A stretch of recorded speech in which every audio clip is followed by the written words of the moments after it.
électorale. Le ministre d'État de l'intégration régionale, Mzee Antipas Mbusa Nyamwisi, sera face aux journalistes Georges Kisando Sokomeka et Claude Senkenya à travers une émission interactive ce 18 décembre 2023. Baba, mama, dada, Mzee Mbusa Antipas Nyamwisi atakuwa mwalikwa wa waandishi wa habari leo kwa saa za jioni. Piga simu na uweze kumswali mzee kuhusu swala zote. Pia unaweza kutuma sauti yako kupitia WhatsApp kwa kupitia namba yetu ya simu. Posez vos questions, partagez vos opinions et contribuez à façonner l'avenir commun sur ces numéros 09 94 05 28 05 09 94 05 28 05.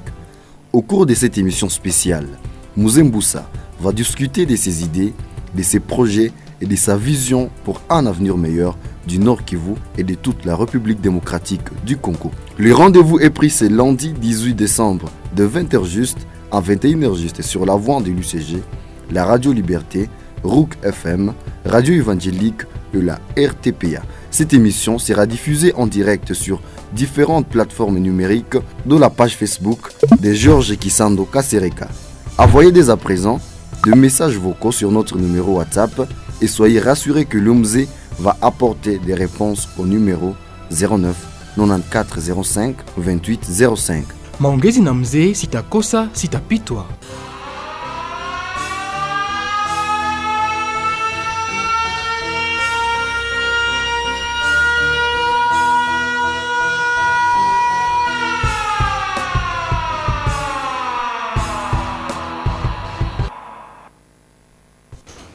Wasikilizaji wapendwa, nyinyi ni wengi kwa kutufuata kupitia kipindi chetu cha leo kunako mitambo ya Moto TV. Hicho kipindi kinapitishwa kwa huo wakati kwenye redio mbalimbali katika mji wa Butembo. Tunakuwa kwenye La Voix de l'UCG, tunakuwa kwenye Rouk FM, RTPA, Radio Liberté. Tunawashukuru, na leo mnajua ni siku ya mwisho ya campaign ya uchaguzi katika nchi yetu ambayo utakuwa tariki 20 ijayo, na kwa siku ya mwisho ya campaign tumeweza kumpokea katika studio ya Moto TV Bwana Mbusa Nyamwisi Antipas, ambao wengi wanamuita mzee, na mnatambua ya kwamba mzee ndiye aliongoza siku zilizopita maeneo haya Beni, Butembo, na pia yeye ndiye muundaji wa jiji la Butembo, wa mji wa Butembo na Beni, na kwa siku hizo yeye ndiye kabisa alichukua hatua ili aweze kuitika kuunganishwa kwa nchi yetu ambayo ilikuwa imegabuliwa na kupitia hiyo ambao ni wasi mbalimbali, na Mzee Mbusa wamemuita kwa hiyo kama unificateur na pacificateur. Na baada ya nchi yetu kuunganishwa, aliendesha kazi mbalimbali kama waziri katika government mbalimbali kupitia uongozo wake Joseph Kabila. Aliweza pia baada ya hizo siku kugombea hapa Butembo, akachaguliwa kama mwanabunge. Ilikuwa mwaka wa 2011, na Mzee Mbusa aliweza kukimbia ama kuenda huko, kwa Kifaransa wanasema kwenda kwenye exil, na akarudi. Wakati alirudi ilikuwa uongozi wake Felix Tshisekedi, na kwa siku za leo anakuwa waziri anayehusika na ushirikiano wa kikanda ama ministre wa integration regional. Na wakati amekuwa waziri wa ushirikiano wa kikanda, amerudi Butembo, na kwa kurudi Butembo amekuja ili agombee kwenye ubunge wa kitaifa, na katika wilaya ya Lubero anagombea kama mwanabunge wa kijimbo. Ataweza kusimulia kazi mbali ambazo anafanya, hiyo ambayo ni shughuli ambazo anafanya ili usalama uweze kurudi katika nchi yetu, kwani tunajua siku za leo tunakuwa na shida kupitia M23, kunakuwa pia shida ya mauaji ya kiolela ambayo inaendeshwa na ADF. Kwenye microphone mimi ni Georges Kisando Sokomeka, nashindikizwa naye bwana Claude Sengenya, Jambo bwana Claude. Jambo George, na jambo kwa wasikilizaji na watazamaji wapenzi. Na twashukuru mzee ambaye amekubali mwito aliko yetu ili aje asimulie na wale ambao watamchagua. Karibu mzee. Asante. Wakati wanasema mzee Mbusa Nyamwisi, watu wengi hasa wale ambao walizaliwa kunako mwaka wa 2000 ni wadogo kwa kabisa ambao wamemsalimu na kugusa mkono ama kumuona hata kwa mbali, wanamuona tu kwenye television na kwa picha. Leo amefika. Mzee, unaweza kutuambia kama wewe ni mtoto kama wengine, ulizaliwa kabisa hapa? Mimi ni mtoto kama mwingine, lakini kama umekuwa na miaka zaidi ya 60 sio hauko tena mtoto. Sasa mimi ni mzee, jinsi watu wanasema mzee, na nimefanya kazi ya siasa tangu nilimaliza masomo mwaka 1988 University ya Kisangani. Nilisoma hata hapa college secondaire in partie, nikamalizia Pasiona Kumbasser, Malkia wa Mbingu. Malkia wa Mbingu. Alipokuwa sasa pale Mapendano, Sitima Mapendano. Nikaenda Kisangani nikasoma sociology nikaimaliza. Na tangu hapo nafanya kazi ya siasa. Mpaka leo. Yes, mpaka leo. Niliongoza hata hapa wakati nchi ilikuwa inagawanya, na nimetumika ndani ya wizara mbalimbali kama advisor ama conseiller, na pia mimi mwenyewe nimekuwa waziri huku na huku. Nimeingia hata kwa bunge na nimejiuzulu hata kwa wizara moja, nikaenda kwa bunge, nilichaguliwa hapa Butembo. Nashukuru walionichagua huyo mwaka 2011, lakini sikuweza kukaa muda mrefu. Nilifanya miezi 6 tu, nikaenda ukimbizini Afrika Kusini, Tanzania, Ubelgiji, Uganda na mahali pengine, alafu nimerudi. Niliporudi nikateuliwa tena kuwa waziri wa ushirikiano wa kikanda hapa kwa Afrika, ndiyo integration regional, na ndiyo kazi nafanya mpaka sasa. Ndio, wakati umeweza kusema ya kwamba uliweza ukaenda ukimbizini, na wakati uliweza kutafakari maswali ambao wakaaji waliweza wakatumia, kulikuwa hiyo swala ya kusema sisi tuweza tukamchagua mzee Mbusa hapa kwa mwaka wa 2011, ila hakuweza kumaliza hiyo kazi ambayo tulimtumia kule. Kwa nini ilikutumia wewe uende ukimbizini mzee Mbusa? Nilikuwa na mkutano na vijana hapo mahali fulani hapa, kumeisha karibu siku 4. Nilijibu haya maswali, tukiingia ndani labda muda utakuwa mdogo. Lakini sijakimbia sababu sipendi kazi au nilishindwa. Nilienda sababu nilishindwa kuelewesha mkuu wa huyu muda, ndugu muongozi wa huyu muda. Niliona matayarisho ya kujenga hiyo ambayo inaitwa M23 sasa. Karibu ilijengwa na serikali. Ilijengwa na serikali yetu, na nilikuwepo. Niliona watu wanaofanya mambo ya kuweza kusukuma hiyo hali iwepo. Nilitaka kuikomesha, nikashindwa. Nikajaribu kutumizia mahusiano ambayo ninayo ndani ya region. Nilienda kuona watu wengine kusema hapa kunaenda kutokea mambo mabaya, labda mnaweza kutusaidia kukataza viongozi wetu Kinshasa na wale wa Rwanda hata, because ilikuwa pamoja, wasifanye hiyo mambo wanafanya, tatuletea matatizo. Nilishindwa, na nikasikia kwa media kama mimi nimekuwa moja ya wale watu. Ilitangazika kutoka Kinshasa, walitangaza sana. Hata kuna watu walisema nina wajumbe ndani, nikaona kama sasa nilikuwa nimesumbua watu mahali fulani, mahali wanaona wana faida fulani, ndio nikanyamaza na kukaa kimya. Na mpaka leo haya mambo ambayo nitaka kukomesha ingali nasumbua watu mpaka leo. Sasa swali ni kujua sababu gani hiyo hali haibadilike. Tumeona CNDP, M23, ADF, na kwa leo wanasema hiyo Alliance pour le fleuve Congo hiyo ya Corneille Nangaa. Ingalikuwa labda Kifaransa ningekuwa tena ningesema zaidi.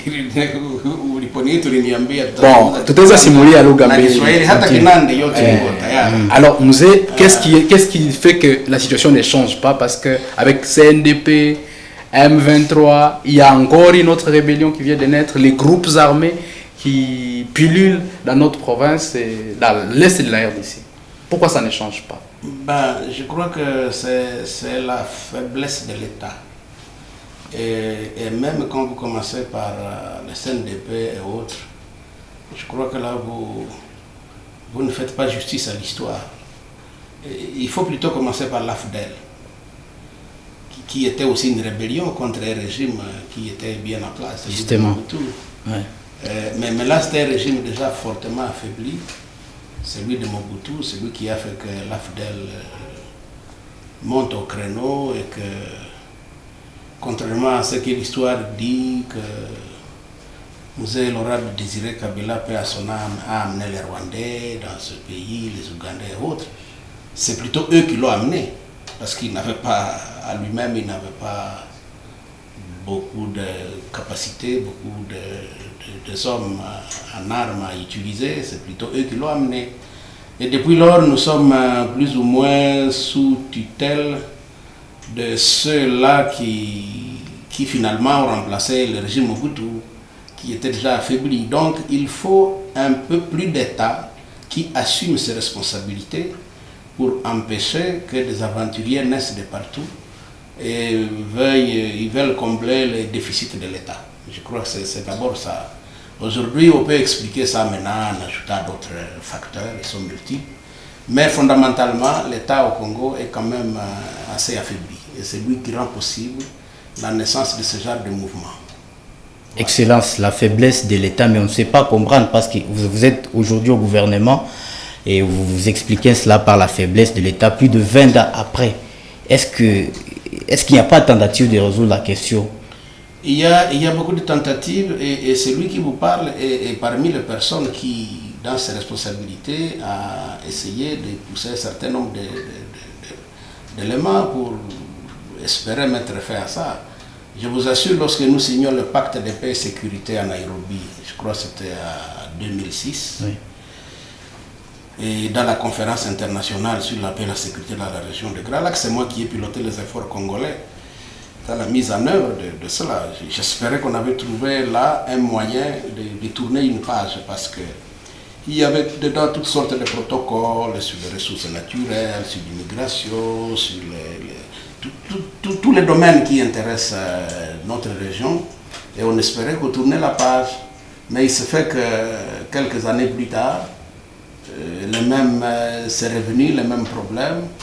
Et on est allé signer ce qu'on appelle l'accord cadre de Nairobi, qui est d'ailleurs signé par les mêmes acteurs, à part peut-être il s'est ajouté quelques acteurs comme... parce que le pacte de paix et sécurité de 2006, c'était le Congo, plus 9 voisins, et le Kenya. Donc c'était 11 États. Mais je crois le pacte plutôt l'acte de Nairobi d'engagement, il s'est ajouté l'Afrique du Sud, et je ne sais pas, les Soudan peut-être, enfin. Disons que ce sont les mêmes problèmes qui reviennent jusqu'aujourd'hui. L'alliance dont vous parlez là, c'est la suite des mêmes problèmes qui est en train de naître à Nairobi, ce sont les mêmes problèmes. Mais en réalité, c'est l'État qui n'assume pas suffisamment ses responsabilités. Et là, ce n'est pas un point d'honneur pour moi, parce que c'est ma génération qui dirige le pays depuis une vingtaine d'années. Est-ce que moi-même j'ai raté quelques rendez-vous? Peut-être. Mais je crois que j'ai été un de ceux qui ont été plus proches de la recherche de la solution. Je ne pense pas que tous les autres ont suivi. Et parmi les solutions, évidemment, aujourd'hui au pays, on a des coopérations militaires avec l'Ouganda, la coalition, on a fait appel à l'EAC, aujourd'hui on a fait appel à la SADC, et il y a également, on a même fait appel à une société de sécurité privée pour renforcer la capacité des FARDC. Mais est-ce qu'il faut croire à toutes ces stratégies tout militaires du régime aujourd'hui? Bon, disons que c'est la preuve justement que l'État s'est affaibli et puis on est en train de chercher des solutions palliatives. mais elles ne sont que passagères. La vraie solution, c'est qu'il nous faut une armée nationale, congolaise, par des Congolais, qui soient en mesure de défendre notre territoire. Et non les salis dans les accords. Les accords, oui, à défaut d'en avoir une, vous cherchez le moyen de survivre, c'est tout ce que nous essayons de faire. C'est pourquoi tantôt on est dans la coopération avec les uns et les autres, et parfois quand ça ne tourne pas, on se dit bah, écoutez, peut-être vous mettez-vous un peu de côté, on va essayer d'autres qui peuvent être plus efficaces. Bon, mais en termes, c'est l'armée congolaise dont on a besoin. Il faut qu'il y en ait une qui ait des moyens de faire respecter l'intégrité du territoire national, qui ait une police aussi, les services de sécurité, qui ne se livrent pas à des tracasseries comme parfois cela arrive lorsqu'ils ne sont pas suffisamment pris à charge. Et ils doivent avoir une logistique adéquate, une chaîne de logistique qui soit fonctionnelle. Et il ne faut pas que les jeunes qui acceptent d'être sous le drapeau pour défendre la patrie, pour que vous et moi nous soyons ici en train de discuter sans avoir peur, il ne faut pas qu'il manque le minimum vital. Et ça, c'est une responsabilité que nous devons assumer dans ce pays si on veut éviter les genres d'humiliation qui nous arrivent. Mais Excellence, vous prenez part au Conseil des ministres, vous prenez part à des grands rendez-vous pour résoudre cette question. Est-ce que vous avez envie que le régime y travaille? Ben, je vois par exemple aujourd'hui le président Félix Antoine Tshisekedi Tshilombo, il ne rate aucun moment de défendre le pays. Bon, mais au-delà de ça, il faut une action robuste derrière, dans les institutions, qui puissent faire respecter le pays. Et ça, c'est notre armée, les services de sécurité, ils doivent être à même d'assumer les responsabilités. Vous ne pouvez pas être le pays le plus riche du monde, je parle des ressources naturelles, et ne pas avoir une armée, une police, un service de sécurité qui vous défend. Les prédateurs de tous bords, ils viennent, ils cherchent chacun à tirer profit de cela. Et que donc, au-delà des efforts menés par le chef de l'État et d'autres responsables, il faut former une structure étatique au niveau de l'armée, au niveau des services de sécurité, au niveau de la police, qui répondent efficacement à l'appel de notre peuple. Et dans cette région, tout le monde sait à quel point les droits les plus élémentaires sont fortement violentés par des individus sans foi ni loi qui écument la région. Je pense que chaque famille a déjà eu à pleurer un mort dans la région de Beni, d'Alituri, sur la route de Kassindi, vers Mombasa et ailleurs. On déplore encore. Un candidat a été fusillé à Beni il y a quelques jours sur la route de Kassindi. Paix à son âme et toutes nos sympathies à sa famille, à son parti politique. Et tout ça, ce sont des signes qu'il y a des choses qui ne tournent pas rond. Mzee Andipas Mbusa Nyamwisi, au début du massacre à Béniste en octobre 2014, vous avez accusé un officier de l'armée d'être derrière ces actes atroces. Aujourd'hui, plus de 10 ans après, les massacres se poursuivent. Les auteurs ont-ils changé? Ou quel est cet arbre qui cache la forêt? Ben, je ne sais pas, mais je crois que au-delà de tout ce qui a été dit de ce sujet-là, il y a 9 ans effectivement, que nous sommes à la 10e année maintenant que le massacre a commencé à Beni. J'étais, je crois, dans un pays régional, j'étais, je crois, à Tanzanie. Et quand j'ai vu comment ça s'est préparé, parce que j'ai été formé par des gens qui étaient assez proches de ça, je ne me suis pas tué, même si souvent je ne me prononce pas très souvent, mais j'ai pu dire un certain nombre de choses. Et je ne sais pas si elles ont déjà été démenties jusqu'alors, mais j'ai vu aussi plusieurs rapports qui sont allés dans le même sens que moi, même avec des détails parfois étonnants. Et que donc malheureusement ça continue. Et pas plus tard qu'il y a quelques jours à Beni, à Ouicha, vous avez appris, il y a eu 26 personnes massacrées dans la cité. Et même dans la culture Talinga, à Kichanga, il y en a eu d'autres personnes massacrées. Et la récolte de cacao est souvent faite par des bandits des criminels qui exportent ça au lieu que les agriculteurs vivent des produits de leur travail. Tout ça sont des signes que quelque chose ne tourne pas rond. Donc il y a un effort de se doter de structures étatiques qui fonctionnent réellement, en fait que nous puissions nous atteler aux tâches de développement de ce pays. Si vous voyez rien que l'état de nos routes, moi je viens de faire le tour de Lubero, j'ai eu l'avantage de faire tous les Lubero parce que je suis candidat au provincial là-bas. Bon, le cantonnage, certes, essaye de parer au plus urgent dans la région. Ça, c'est un coup de chapeau pour ceux qui le font dans la région. Au moins, on peut faire un tour. À 3 jours, j'ai pu faire tous les Lubero. C'est un vaste territoire. Mais quand vous voyez le pays, les images qui nous viennent, bon, enfin, les sentiments que nous pouvons avoir, nous qui sommes dans la gestion de l'État, c'est celui de honte. Quand vous voyez les voies de communication que nous avons, et même les embouteillages à Kin, la capitale, quand vous le voyez, c'est un Capernaum qui se passe sur nos routes. Donc on a énormément de travail à faire, et ça c'est le travail du pouvoir public, c'est l'État. Donc comme nous sommes à un moment important pour renouveler les élites, je pense que les électeurs, d'ici comme d'ailleurs, ils devraient bien voir, ouvrir l'œil avant d'opérer un vote. Il faut que nous ayons des personnes intègres dans des structures étatiques afin qu'on puisse s'occuper des tâches de développement de ce pays. On parlait de la question justement de Beni parce que c'est revenu sur plusieurs messages nous envoyés par les auditeurs. Plus de 10 ans. En fait, qu'est-ce qui bloque là-bas à Beni? Les auteurs ont-ils changé? Les acteurs ont-ils changé pour qu'on puisse entrevoir une autre voie de sortie de la crise de Beni? Mais je ne sais pas, il y a certes des mutations. À l'époque, on ne parlait pas de l'État islamique, maintenant on parle de lui. Probablement c'est devenu une réalité, mais ça ne change rien au fait que tout cela vient se greffer sur un climat déjà délétère, sur une situation qui est déjà assez pas bonne, voilà. Et que donc les auteurs changent, c'est vrai, ou ils mutent, mais il y a des données qu'il faut intégrer même anciennes.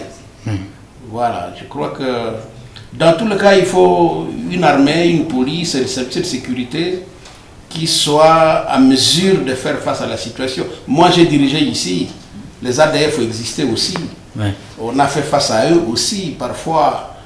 On a même mené des opérations dignes des services de renseignement des grands pays du monde. On l'a fait, mais ce sont des choses qu'on ne dit pas. Peut-être qu'on pourra les écrire dans la mémoire. On a pu démanteler des réseaux. Lorsque, par exemple, ce sont des petits groupes qui bougent, il faut avoir les renseignements humains. Il faut écouter les capitales, les chefs des villages, les prêtres, les sœurs religieuses, les pasteurs, les notables. Ils vous disent à peu près ce qu'ils voient la nuit. Donc je pense qu'il faut combiner toutes ces méthodes-là. Le tout militaire ne fera pas grand-chose, mais il faut combiner tout cela pour essayer d'empêcher le massacre de nos populations.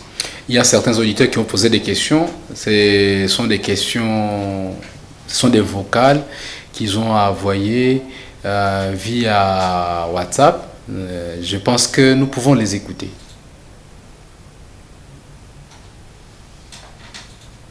Moi, c'est Etienne Mitanvo, un habitant de Tembo.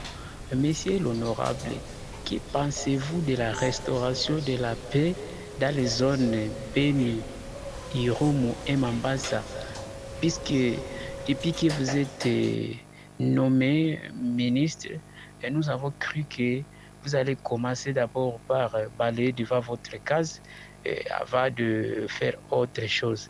Et puis une deuxième question, votre projet, si vous allez être renvoyé, permettez-moi de le dire, à Kinshasa, qu'est-ce que vous promettez à la population du Kivu et de l'Ituri, vu que cette dernière vit dans une insécurité éternelle?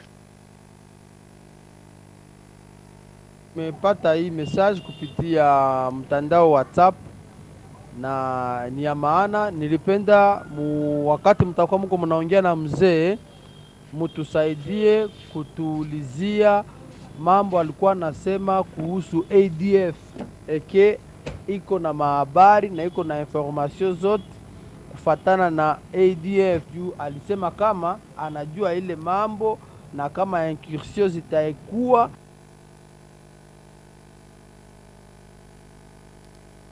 Mimi ni Kombi Kahanducha nikiwa hapo Goma kwa watoto wetu wa Nord Kivu kwa upekee. Kwa hiyo naomba muunge mkono mzee huyu kwa sababu namna yake ya kuongea inaonesha hakika kisi ni. C'est quelques questions de nos téléspectateurs et auditeurs qui nous attendent maintenant à travers cette émission spéciale où nous recevons Mzee Antipas Mbusa Nyamwisi qui est candidat à la députation nationale, le numéro 106 en ville de Butembo. Mzee, vous venez de suivre, umeweza kuwafuata wale wanatoa shaka zao na wengine wanakupongeza. Asante.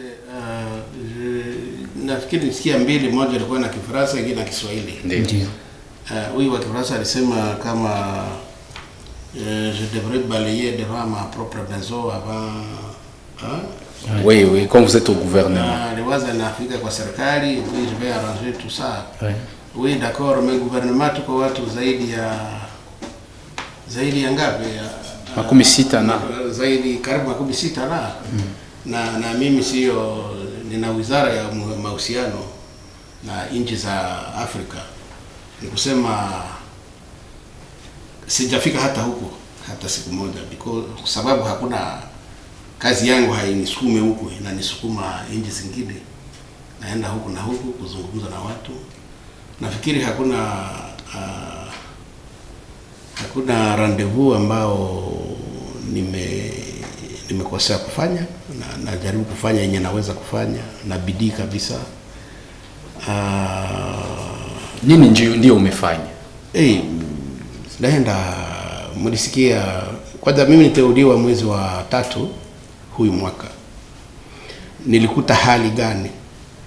Nilikuta vita ipo, nilikuta EAC tumeingia ndani, Kongo imekuwa member ya EAC,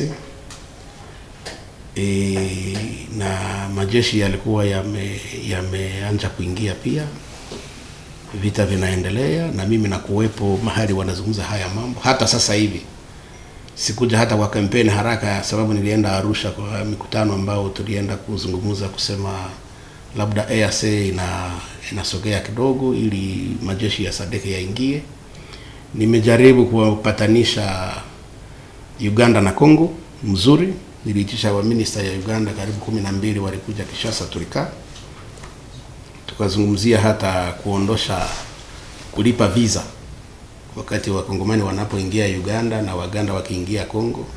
Hata itaanza tarehe 1 ya mwezi wa Januari ambao naanza. Unahakikisha kwani kuna ambao wanasita wanasema eti wacha nikwambie sasa, hii ni na Kifaransa wanasema bouche autorisée. Nimepata barua wanaita ya note verbal ya Uganda kusema kama tangu tarehe 1 mwezi wa kwanza tunafungua mipaka. Kenya wamefungua na Tanzania Wakongomani hawalipi. Walikuwa wanalipa $50 unapoingia huko, na unajua kuna port mbili ya Mombasa na Dar es Salaam. Wakongomani wanafanya biashara huko sana, kutoka Katanga, Mbujimai, Kisangani, Kindu, Bukavu, Kalemi, hapa kwetu usiseme Goma, Bukavu, Bunia, Isiro na mahali pengine popote. Wanaenda huko wengi sana, lakini watu maelfu ambao wanaenda kila siku na kila mtu analipa $50. Ninapochunguza kidogo, Waganda ambao wanakuja hapa na wa Kenya, wa Tanzania ni wachache. Ni kusema ni sisi tuna faida ndani. Wanakuja kama madereva, lakini madereva ni wachache sana. Lakini unapoenda Kasindi hapo naona, unaenda Mahagi, unaenda Aru, unaenda Ishasha, unaenda Bukavu, wale wanapita Chanika na watu ya Goma, ni maelfu ya watu kila siku. Ni vizuri, inasaidia wafanya biashara, sababu hapa najua watu wanajifanya kazi vizuri. Mtu akipata hata dola yake 500 anaweza, sababu acha nitafute chumvi nilete hapa nipate faida fulani, lakini wanamkula kwanza $50, akirudi tena wiki nyingine tena $50. hiyo ni mali mengi ambayo walikuwa wanapotea. Nafikiri hiyo ni guerre réelle ambayo imepatikana ndani ya kazi tunafanya, sio mimi peke yangu, ni chini ya mwongozo wa rais wetu Felix Antoine Chilombo Tshisekedi, na nafikiri ni jambo nzuri. Ni kusema vinginevyo, wakati historia na Kifaransa wanasema lorsque l'histoire se fait, inakuwa kugumu kuikomante kama wewe uko ndani ya watu wanaifanya, inakuwa kugumu kidogo. Wale ambao wako nje wasema mbona hafanye sasa, lakini ukijua mambo yako ndani sema mbona huyu mzee anaumia. Tunajaribu kusukuma mambo yaende vizuri, lakini ni ingali magumu. Nafikiri ya muhimu, inaomba serikali yetu ipate nguvu ya kutosha ili tujiheshimishe sisi wenyewe, na kazi ya kufanya ni mingi sana. Bila hiyo sijui kama kuna mtu anaweza kuingia na anabadilisha kila kitu. Hata ukisema unataka kufanya barabara, unajua unachukua miaka ngapi kufanya barabara, kama kutoka hapa kwenda Kisangani. Hata kama una hela unaanza kufanya, ni kazi ngumu. Ni kusema sio kwa sababu mimi nipo ndio mambo yote yatabadilika. Niliona kweli waliponiteua mimi na ndugu mheshimiwa waziri makamu Bemba, watu walishukuru sana, walifikiri hawa labda watafanya kazi, watamaliza vita, lakini kumaliza vita ni jeshi. Lazima iwepo na ipate vifaa na ipate matunzo na ipate moral na ipate yes, ni kazi ngumu, sio ziaka. Tunawaza kama huu ugumu wa kazi hiyo, cette lourdeur de tâche a fait que le gouvernement recourt au wazalendo. Justement, non seulement est-ce que cette approche elle est rassurante ou c'est un tâtonnement? Elle est partielle. Les wazalendo, les AC, maintenant la SADC, des équipes d'experts étrangers. On parle des mercenaires dont vous avez parlé, des techniciens étrangers. Tout ça, c'est du palliatif. La vraie solution est dans l'armée congolaise. Il faut former des jeunes, et lorsqu'on fait l'appel, je suis heureux de vous annoncer que nous en avons plus de 40 000 à formation maintenant. 40 000? Oui, plus. Un peu plus de 40 000 à formation. Et ça, c'est une bonne nouvelle. Il faut féliciter le président actuel, Félix Antoine Tshisekedi, d'avoir fait ça. Parce que nous avons eu souvent des unités qui sont nominales.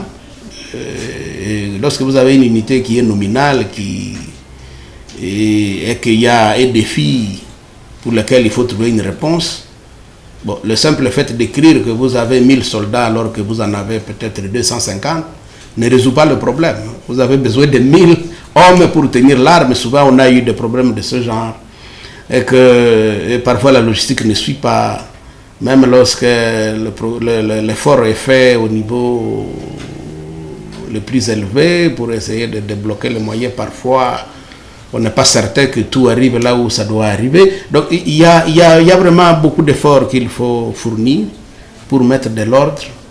Et aux jeunes, je dois pouvoir demander de répondre à l'appel du chef de l'État, le commandant suprême, lorsqu'il dit venez vous enrôler dans l'armée. Nous avons besoin de bras, de jeunes pour assumer le rôle de défendre notre pays, mais ils doivent être formés. Les Wazalendo même, ils devraient accepter d'être formés pour qu'ils aient un esprit de d'abord savoir bien manipuler l'arme et être, vous savez, l'armée, une des premières règles, c'est l'obéissance.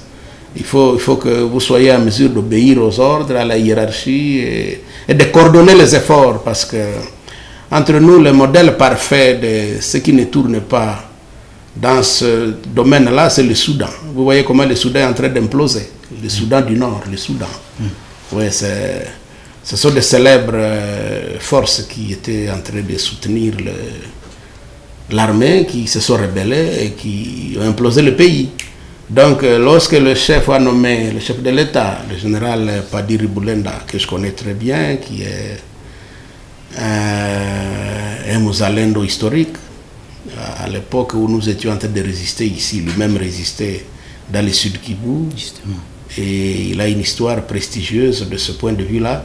Je pense que nos jeunes, les Wazalendo, devraient accepter de se soumettre à un certain ordre et de faire partie des structures étatiques. Voilà, ça va nous aider à renforcer notre armée, notre défense du pays.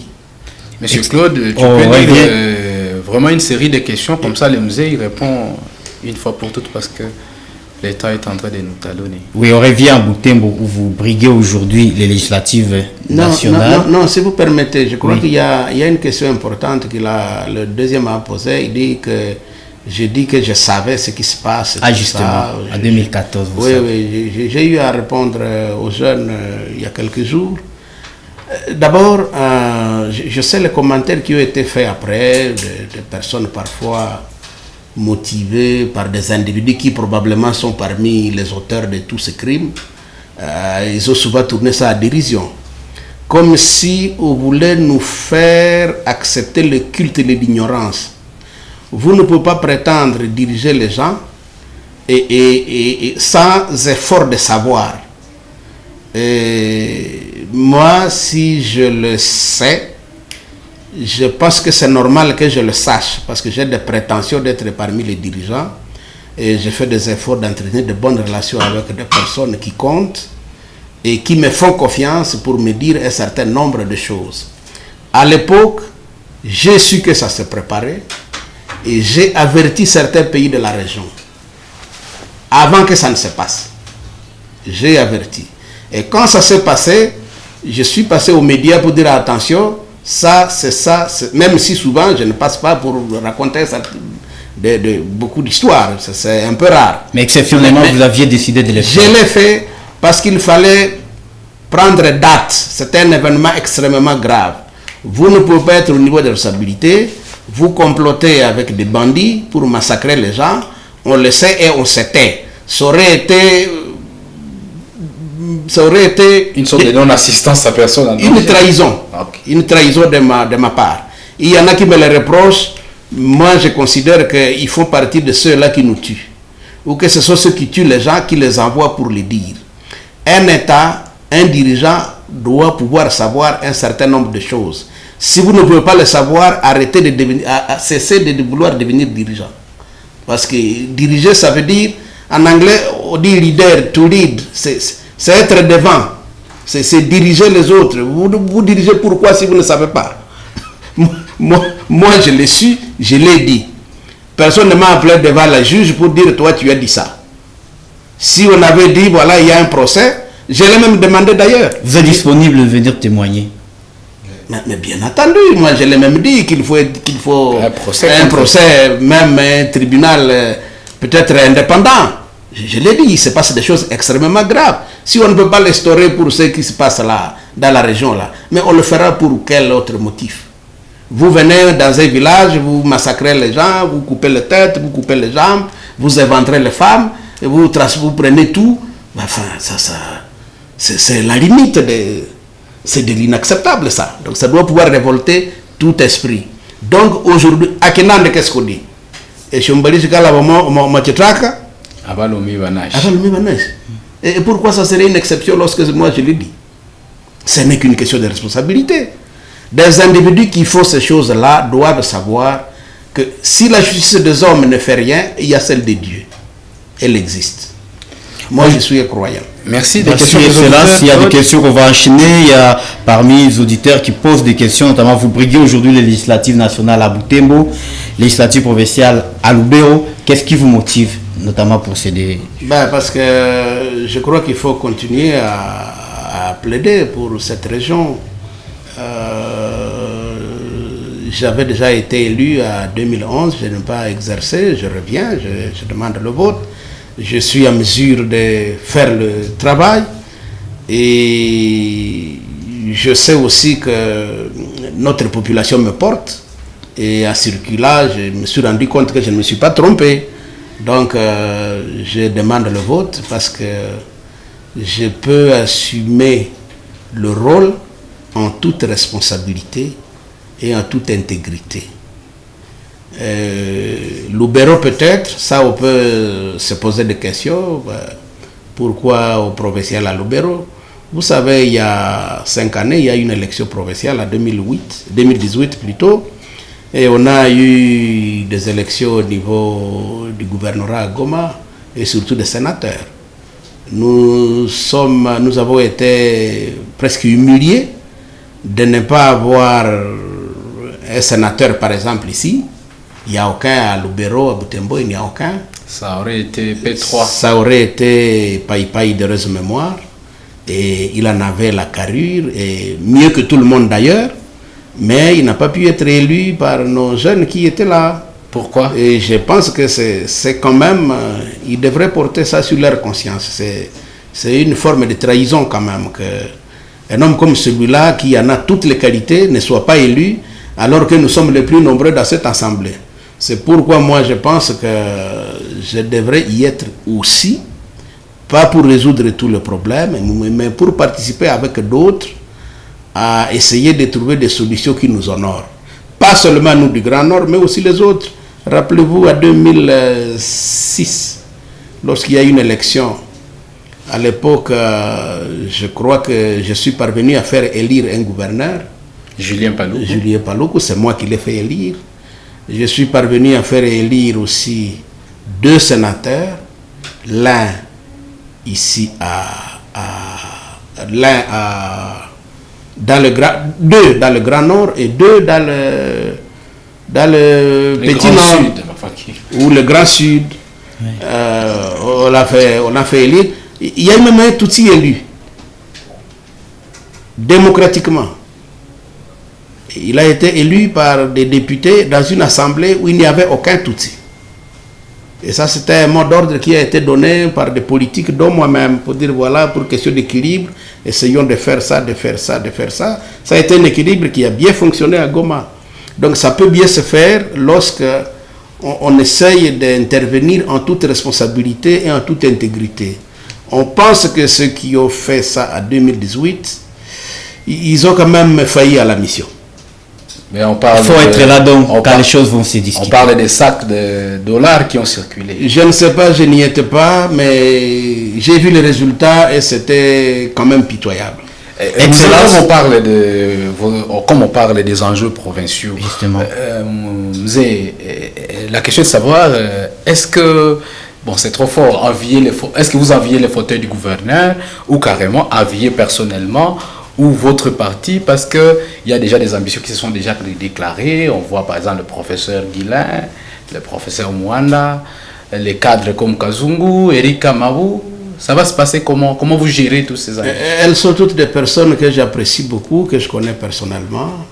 Je les apprécie beaucoup et toutes les ambitions sont légitimes. On essayera de faire le meilleur possible. On va essayer de jouer pour que les choses se passent bien. S'il faut que ce soit une de ces personnes, pourquoi pas, je serais heureux de voir arriver, que ce soit Guillet, que ce soit le docteur Eric, que ce soit Mwanda, que ce soit Kazungu ou quelqu'un d'autre. L'essentiel, c'est que tout cela fonctionne. Vous savez, lorsque les objectifs sont bien définis, on peut bien avoir une personne à la tête et les autres, ils assument d'autres rôles, des responsabilités qui sont un rôle important. Vous savez, à l'époque, par exemple, il y a des petites choses qui peuvent bouger lorsqu'il y a plus de sens de responsabilité. Vous savez que quand j'étais ministre des Affaires étrangères pendant une année et quelques mois, j'ai pu, par exemple, décider d'octroyer des passeports à partir d'ici à Butembo. J'espère que vous avez vu ça pour certains. J'ai décidé qu'on octroie des passeports à partir des chefs-lieux de province, mais aussi des grandes villes du pays. J'ai pensé essentiellement à Butembo. Ça s'est fait. Et du coup, ça fait épargner énormément de moyens que les gens payaient pour aller prendre des passeports à Kin. À l'époque, le billet était peut-être à $500 l'aller, $500 retour. Le séjour là-bas et tout ça, et à la fin, pour avoir un papier, juste un passeport, vous dépensez $1,200, $1,300, $1,500. C'est des tracasseries administratives. Ailleurs, dans d'autres pays où on va souvent, c'est à la commune qu'on obtient ça. On fait les formalités là-bas. On peut pouvoir le faire. On n'a pas besoin d'être forcément toujours premier pour pouvoir faire des choses. Je peux faire énormément de choses là où je suis. Je suis certain qu'on joua pour la suppression du visa, pour ceux qui vont à Nairobi, au Kenya, en Ouganda, en Afrique de l'Est, c'est vraiment un bénéfice énorme pour ceux qui font ce trajet-là chaque jour. Et là, on n'a pas besoin d'être forcément au sommet. Et puis, je ne peux plus fantasmer sur un certain nombre de postes comme le ferait celui qui a dans sa projection, il n'a pas encore eu l'avantage que moi j'ai eu. Où est-ce que je n'ai pas été? Moi j'ai été partout dans le monde, à la Maison Blanche, à l'Élysée, chez le pape, partout. Les pays africains que je n'ai pas visités. Bon, c'est peut-être ceux-là qu'il faut citer. Vous ne pouvez pas citer ceux que j'ai visités. Vous risquez de passer plus de temps. Je crois sur les 55 pays, j'en ai visité 44. Donc, je connais un peu tout ça. Et que donc, je dois pouvoir aider d'autres à avancer. Mais j'ai une expérience à partager. Et heureusement, je suis resté un homme intègre aussi. Je n'ai pas de honte à le dire. Vous n'apprenez pas de scandales autour de moi, comme on apprend souvent chez d'autres. Donc, c'est une expérience qu'il faut partager avec les nouvelles générations. La jeunesse, ce n'est pas forcément chronologique. Ça doit être aussi, ça doit être même surtout au niveau des idées. Si un jeune, il est motivé pour aller avoir un certain nombre de milliers de dollars dont on parle, si c'est ce qui le motive, c'est qu'il n'y a pas grand-chose à espérer. Ça devrait être autre chose que ça. Et la responsabilité, le leadership, ça doit aller avec la responsabilité. C'est pas seulement dire, bon, j'occupe la première place, oui, d'accord, la première place, elle est là. Mais c'est lourd, ce sont des responsabilités. C'est que quand vous apprenez que des gens se sont battus dans un bar, ils se sont blessés, ils se sont arrachés les dents, et que vous êtes le maire, vous ne dormez pas. Vous dites comment je vais faire pour empêcher ça. C'est un peu ça la responsabilité. Lorsqu'un pays comme le nôtre ici, il manque tout ce qui est basique, moi je sens cela comme un échec. Parce que je suis au pouvoir, c'est un échec un peu générationnel parce que nous sommes au pouvoir. Vous savez, tous les opposants, tous ceux qui dirigent, je les connais presque. Nous sommes la même génération. Il n'y a pas un seul que je ne connais pas, avec qui on ne peut pas se parler, que ce soit ceux qui sont au pouvoir, que ce soit à l'opposition. Donc on n'arrive pas à délivrer. Pourquoi le progrès s'arrêterait à la porte du Congo? D'où que vous veniez, vous arrivez au Congo, vous avez l'impression que le progrès s'arrête. Ça veut dire qu'il y a quelque chose qui tourne pas rond. Donc on doit se réveiller, quel que soit l'âge de ceux qui viennent, quel que soit l'âge de ceux qui ont déjà été là, il y a un problème de responsabilité dans ce pays. Et moi, je suis vraiment prêt pour ce rendez-vous. Et vous clôturez votre campagne électorale au cours de laquelle vous avez appelé justement à voter pour Félix Tshisekedi dans un contexte où nous avons écouté le week-end de prélats catholiques plaider pour un vote du changement, appeler au changement. Pourquoi nous devrions voter aujourd'hui pour Félix Tshisekedi dans notre contexte ici? Personnellement, j'ai décidé de voter pour lui parce que nous sommes un pays en guerre. Et je ne pense pas qu'il soit sage de changer le commandant alors qu'il est en train de conduire les opérations. Ce que vous apprenez là, c'est peut-être des faits qui paraissent un peu anodins, mais leur signification est trop grande peut-être pour notre avenir. Nous pouvons encore nous replonger dans une grande guerre ici. Et il faut beaucoup d'énergie, beaucoup de courage, beaucoup de sagesse pour en sortir. Le président Antoine Félix Tshisekedi est arrivé au pouvoir en 2018 dans des conditions que nous savons tous. Il a été dans un attelage qui ne lui a pas permis d'exécuter ce qu'il avait comme programme. Il s'en est tiré 2 années après. Et petit à petit, il essaye de mettre en place un ensemble de programmes qui montrent qu'il a tout de même un souci. Vous voyez rien que le projet de 145 territoires. J'étais ministre de la décentralisation. Je sais à quel point le pouvoir public ici a tourné le dos au pays réel. Je le sais. Je sais que les textes qui sont très bons, qui existent, qui auraient pu nous aider à partager le pouvoir, les responsabilités et les ressources, n'ont pas été respectés. Je sais à quel point tout cela a été dévoyé.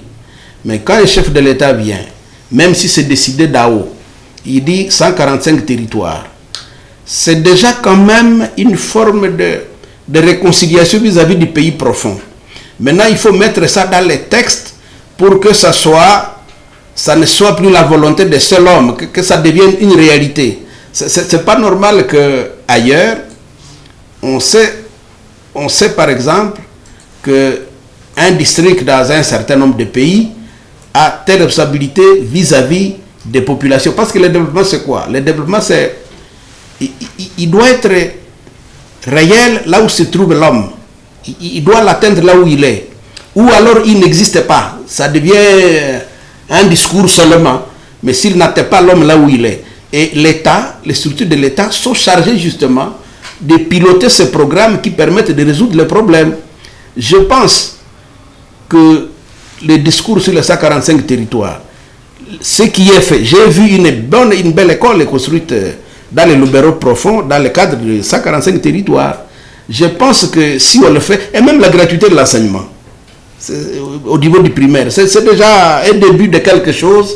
Si on renforce ce genre de programme, ça peut déjà donner des réponses à des questions que nos populations se posent chaque jour. Parmi les restes de questions, vous avez créé Butembo et Beni comme ville. Quand vous revenez à Butembo, Beni, presque 20 ans après, quel sentiment vous avez aujourd'hui?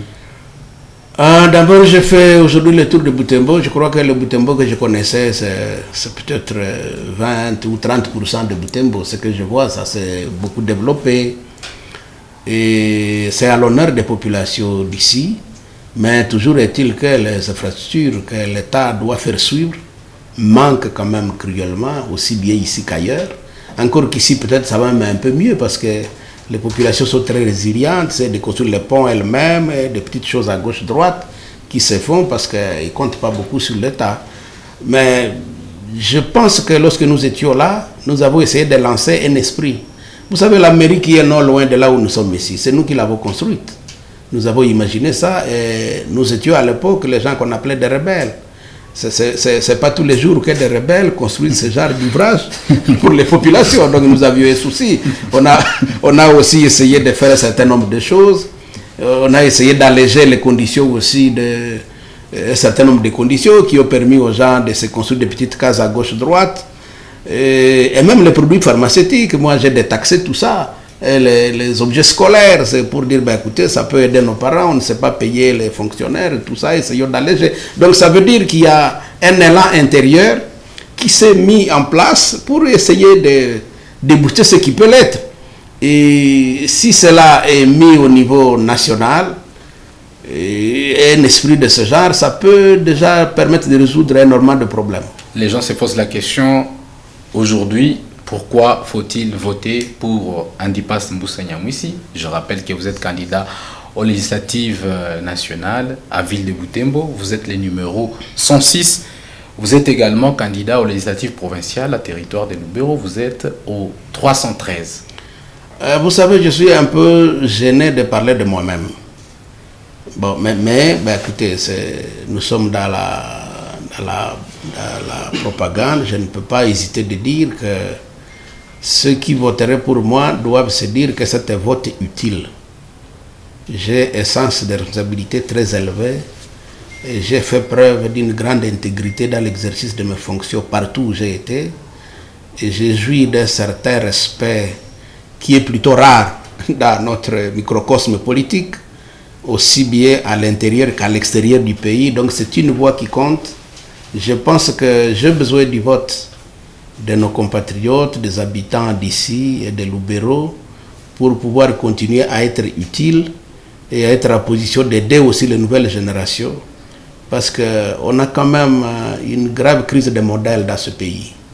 Et il y a des individus qui se mettent debout, ils se disent responsables, mais quand vous regardez même sans aller trop loin, c'est plutôt de la pitié que ça suscite. Et on ne peut pas laisser l'espace à ce genre de personnes et rester spectateur seulement. On serait en train de trahir quelque part notre propre conscience et nos propres populations. Il y a une question qui a été posée au sujet des jeunes générations, justement, il leur est venu là-dessus. Et quel conseil à la nouvelle génération, parce que vous êtes dans un fief politiquement très engagé, beaucoup de jeunes se sont portés candidats. Quel comportement est politiquement correct? Quelle erreur il faut éviter, surtout pour que cela soit profitable à nos communautés? Avant même cela, il faut d'abord dire que la succession des générations était un phénomène naturel. Donc, il n'y a personne qui peut empêcher aux générations de se succéder. C'est un phénomène naturel. Ce qui doit arriver, arrivera. Et il faut assumer des responsabilités. Moi-même, j'ai vu des personnes très très élevées au niveau de la gestion du pays. Elles ne sont plus là. Je n'imaginais pas que je serais ce que je suis devenu. Il n'y a pas de raison que des gens plus jeunes que moi ne deviennent pas comme moi, même plus que moi. Donc, ils vont devoir le faire. Mais il faut un sens de responsabilité et d'intégrité. Ce n'est pas juste les titres pour se pavaner, pour dire bon maintenant c'est moi, croire qu'on a atteint le ciel. Le ciel, on ne l'atteint pas comme ça. Il n'y a pas de ciel sur terre. Mais on peut construire un bien-être collectivement, ce qui permet d'alléger les tâches, d'améliorer la vie de tout le monde, du plus grand nombre.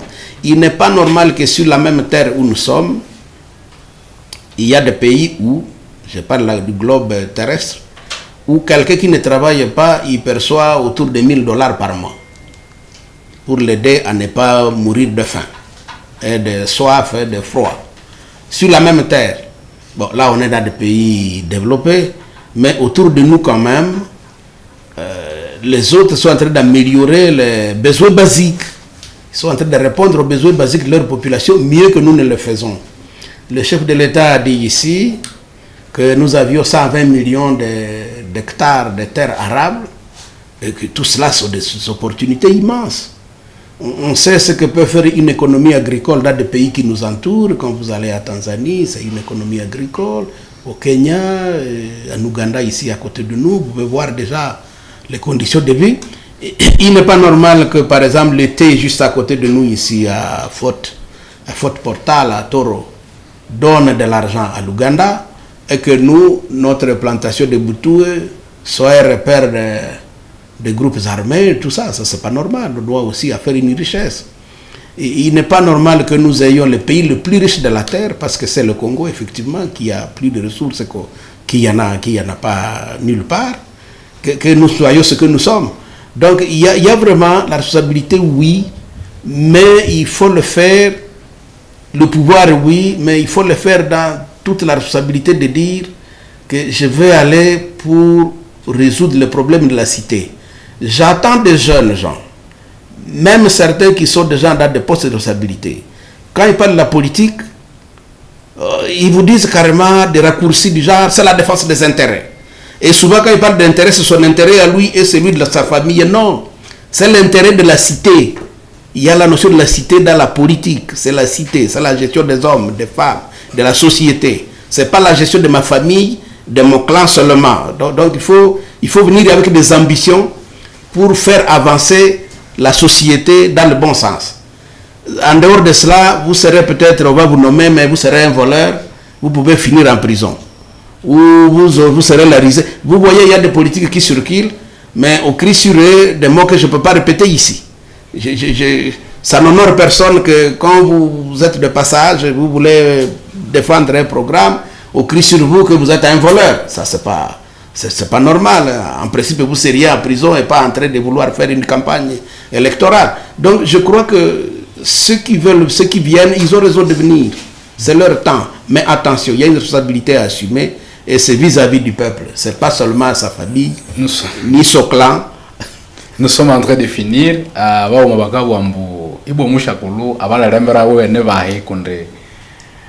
Yoyu twangana mula bia pala mbera bane vai parce que là on parle de suppléants na bande bakabo ambubo mushakulu yoyo akaisho ko députation nero oko 2028 na ya kesha satre konde wanavre yisombango tukabya mu président. Honnêtement, je crois que pour moi, si déjà je peux participer à faire de ce pays un pays qui démarre, qui résout les problèmes de ses habitants, j'aurais fait œuvre utile. Je sais à quel point ce pays est menacé. Donc rien que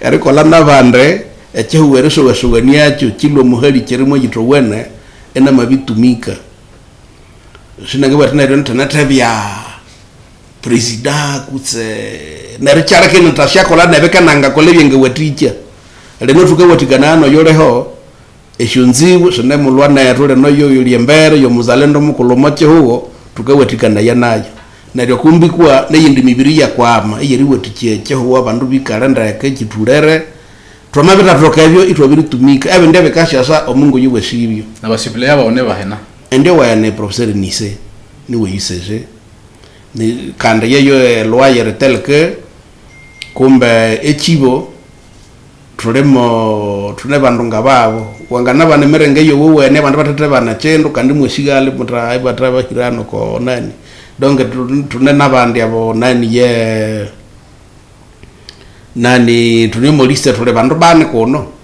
elubero tulitisa tule mona ni plito elubero abuta mwanao kana bokanzera tunena kanzera tunena Dr. Salita tunena na wondre na meberubeli na nyiluhire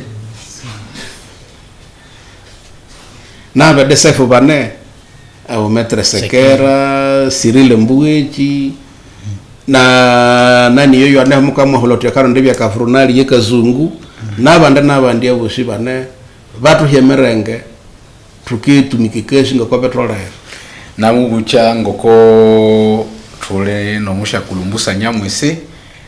On est pratiquement à la fin de cette émission parce qu'on a même débordé. Nous nous excusons auprès de toutes les radios partenaires qui ont accepté de relayer cette émission.